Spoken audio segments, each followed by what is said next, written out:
So hello everyone, welcome back to Pablo's chemistry. और आज के वीडियो में हम लोग देखेंगे जो जीपैट 2026 हुआ 2026 सॉरी, ठीक है।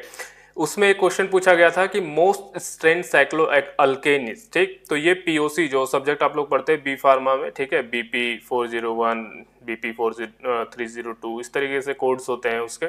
Organic chemistry, pharmaceutical organic chemistry का बेसिक सा क्वेश्चन पूछा गया है, ठीक है। इसलिए आप देखो, क्योंकि जीपैट का जो भी एग्जाम है ना, उसमें केमिस्ट्री का रोल है भाई, ठीक है। बिना केमिस्ट्री का नहीं कर पाओगे, क्योंकि उसमें फार्मास्यूटिकल एनालिसिस, बायोकेमिस्ट्री, जितने भी सब्जेक्ट है जो केमिस्ट्री से रिलेटेड है, सारे के सारे सब्जेक्ट जो है उससे मिला के क्वेश्चन एक साथ पूछा जाता है, ठीक। तो ये क्वेश्चन फार्मास्यूटिकल ऑर्गेनिक केमिस्ट्री से पूछा गया है। बहुत सिंपल सा आसान सा क्वेश्चन है। तो चलो इस क्वेश्चन का एनालिसिस करते हैं हम लोग, ठीक है।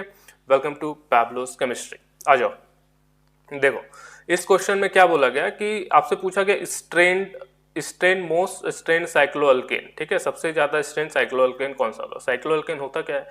साइक्लोअल्केन ऐसा ऑर्गेनिक कंपाउंड है जो इस तरीके से आपको दिखेगा, ठीक है। जैसे मान लो ये जो स्ट्रक्चर हमने बनाया, इसको हम क्या बोलेंगे? साइक्लोपेंटेन। मतलब साइक्लिक होना चाहिए, रिंग बनना चाहिए, ठीक है। तो रिंग बनना स्टार्ट होता है मिनिमम 3 कार्बन से, ठीक है। तो ये आप पढ़े होंगे, आपके टीचर्स भी बताएं आपको, ठीक है। 12th में भी पढ़ते हैं इसको, ठीक। तो ये हो गया, जैसे इसका नाम क्या हो जाएगा, 3 कार्बन है तो इसका नाम हो जाएगा साइक्लोप्रोपेन, ठीक है। इसका नाम क्या होगा? साइक्लोप्रोपेन। इसका नाम क्या होगा? साइक्लोपेंटेन, ठीक है, साइक्लोपेंटेन, ठीक। उसी तरीके से देखो, तो इसका नाम क्या होगा? साइक्लोब्यूटेन, ठीक है, साइक्लोब्यूटेन, साइक्लोब्यूटेन, ठीक।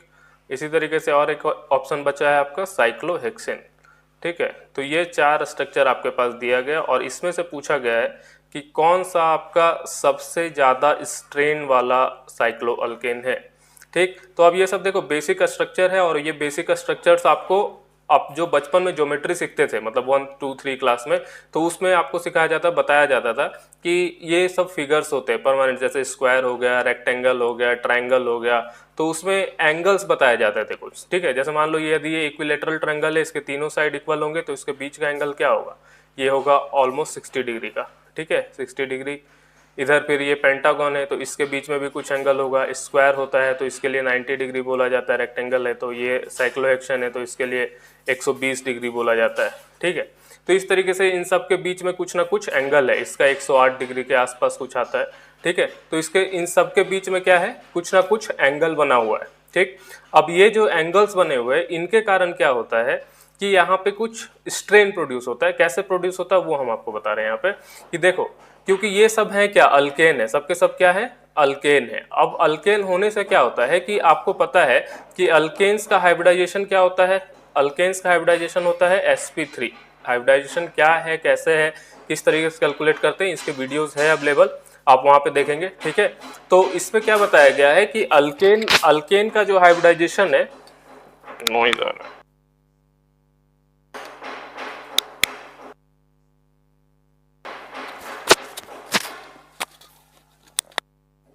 ठीक है। अल्केन का जो हाइब्रिडाइजेशन है वो क्या होता है? sp3। और sp3 हाइब्रिडाइजेशन के लिए जो बॉन्ड एंगल होता है वो 109 डिग्री 5 मिनट के आसपास होता है, ठीक है। तो ये हो गया इसका बॉन्ड एंगल। मतलब बोलने का मतलब ये है कि जो साइक्लो अल्केन का जो फिगर आप देख रहे हैं, चाहे साइक्लोपेंटेन हो गया या साइक्लोप्रोपेन हो गया या कोई भी फिगर देख रहे हैं, तो इस फिगर का हर एक कार्बन जो है वो क्या है? sp3 हाइब्रिडाइज है। क्या है? sp3 hybridise. और sp3 हाइब्रिडाइज होने के कारण इनका जो हाइब्रिडाइजेशन, इनका जो बॉन्ड एंगल है वो होने का उम्मीद क्या है? वो उम्मीद क्या है? 109 डिग्री 5 मिनट, ठीक। लेकिन एक्चुअल में ये क्या है? 60 डिग्री है। जैसे कोई बच्चा पढ़ने में बहुत ज्यादा इंटेलिजेंट है, पेरेंट्स कोटा भेजे पढ़ने के लिए, अब उसको लग रहा है कि बच्चा हमारा इंटेलिजेंट है, तो सारे इंटेलिजेंट बच्चे कोटा में, सबके बच्चे तो इंटेलिजेंट है ना। तो अब पेरेंट्स का एक्सपेक्टेशन है कि लड़का रैंक 1 लाएगा, एमबीबीएस करेगा, ठीक है। और लड़के से यहाँ क्लास का डीपीपी सॉल्व नहीं हो रहा, रूटीन नहीं बन पा रहा, समझ गए। तो एक्सपेक्टेशन है कि ये एमबीबीएस करेगा, लेकिन लड़का जो है बीटेक करना चाह रहा है, या फिर उसका उम्मीद, जो पेरेंट्स का उम्मीद है, उस एक्सपेक्टेशन पे बच्चा खरा नहीं उतर रहा है। तो अल्टीमेटली बच्चे के ऊपर स्ट्रेन आएगा। तो मान लो ये भी क्या है? ये बच्चा है। ये जो डायग्राम आप देख रहे हो ये क्या है? एक बच्चा है। अब इस बच्चे का पेरेंट्स है, ये पेरेंट्स से या फिर सोसाइटी से प्रोटोकॉल बना हुआ ये कि इसका बॉन्ड एंगल कितना होना चाहिए? 109 डिग्री 5 मिनट। लेकिन अब इसका बॉन्ड एंगल कितना बन रहा है? 60 डिग्री बन रहा है, जो रियलिटी है, एक्चुअलिटी जो है वो क्या है कि ये 60 डिग्री, ये कितना है 90 डिग्री, ये कितना 120 डिग्री। तो बेयर नाम के जो साइंटिस्ट थे उन्होंने बताया कि इसके कारण स्ट्रेन प्रोड्यूस होता है, और स्ट्रेन जिसमें जितना ज्यादा स्ट्रेन होगा वो उतना ज्यादा अनस्टेबल होगा। ठीक है, जिसमें जितना ज्यादा स्ट्रेन होगा वो उतना ज्यादा अनस्टेबल होगा। बेयर ने क्या कहा कि the stability of cycloalkane depends on the angle strain produce due to deviation of carbon single bond angle from the ideal tetrahedral angle. क्योंकि जो sp3 हाइब्रिडाइजेशन बनता है उसके कोरस्पॉन्डिंग जो शेप आता है उसको हम लोग क्या बोलते हैं, टेट्राहेड्रल बोलते हैं। ठीक है, टेट्राहेड्रल मतलब ज्योमेट्री या शेप बोलो। ठीक है, ज्योमेट्री जो उसका होगा टेट्राहेड्रल, तो उसमें कितना है 109 डिग्री 5 मिनट होना चाहिए।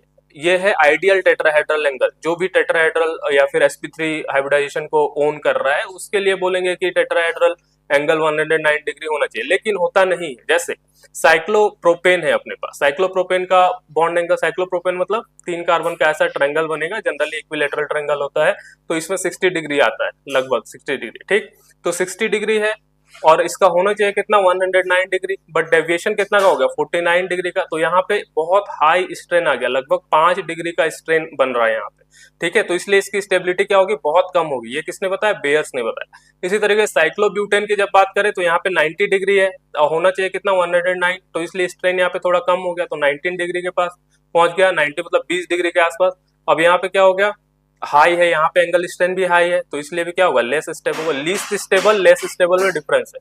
ठीक है, साइक्लोपेंटेन देखो तो साइक्लोपेंटेन में 108 डिग्री, यहाँ पे कितना है 109.5, और इसलिए यहाँ पे एंगल कितना, स्ट्रेन कितना बन रहा है 1.5 का, इसलिए ये क्या है यहाँ पे बहुत कम स्ट्रेन है, वेरी लीस्ट, इसलिए ये क्या हो जाएगा, मोस्ट स्टेबल स्ट्रक्चर होगा किसके अकॉर्डिंग, बेयर्स के अकॉर्डिंग। ठीक है, साइक्लोहेक्सेन देखो तो यहाँ पे 120 डिग्री बनता है और यहाँ पे होना चाहिए 109 डिग्री, तो ये भी बढ़ गया इसका स्ट्रेन, मतलब इन लोगों में एंगल वहां तो मतलब स्ट्रेन उतना पहुंच नहीं पा रहा था, अब इसमें क्या है एंगल ज्यादा है इसका, ये ज्यादा एक्सपर्ट, पेरेंट्स सोच रहे थे कम लाएगा ये। ठीक है, मतलब कोई प्राइवेट कॉलेज में एडमिशन करा देंगे, ये लड़का रैंक 1 लेके आएगा। ठीक है, तो अब पेरेंट्स के ऊपर स्ट्रेन आ गया। ठीक है, तो इस तरीके फिर भी ये क्या है, ये भी लेस स्ट्रेन होगा, क्योंकि होना चाहिए जितना हम, मेरा जो उम्मीद है, आइडियल मतलब क्या, जो हम चाह रहे हैं वही हो।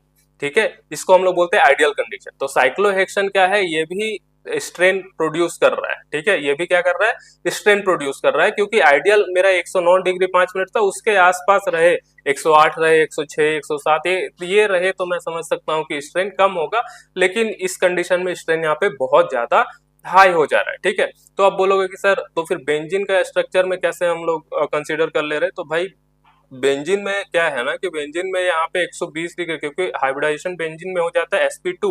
ठीक है, और sp2 हाइब्रिडाइजेशन होने से बॉन्ड एंगल हो जाता है 120 डिग्री।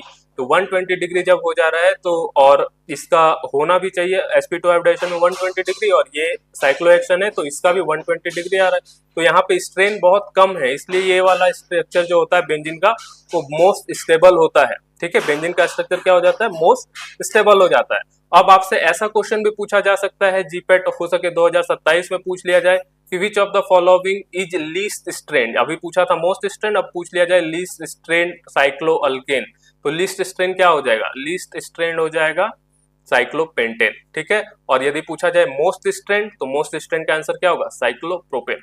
ठीक है, तो इसी तरीके के कॉन्सेप्ट का एनालिसिस वीडियो देखने के लिए सब्सक्राइब करें पैब्लोस केमिस्ट्री को। मिलते हैं किसी अगले इंटरेस्टिंग वीडियोस में, पढ़ते रहिए, सिलेक्शन होगा। ठीक है, और जो लाइव क्लासेस चल रही हैं कल से रिज्यूम होंगी, सुबह 6 से 7 और रात में 10 से 11। ठीक है, होप मिलते हैं, होप आप लोगों को वीडियो अच्छा लगा होगा, तो चैनल को सब्सक्राइब करें और शेयर करें अपने दोस्तों को। ठीक है, बाय।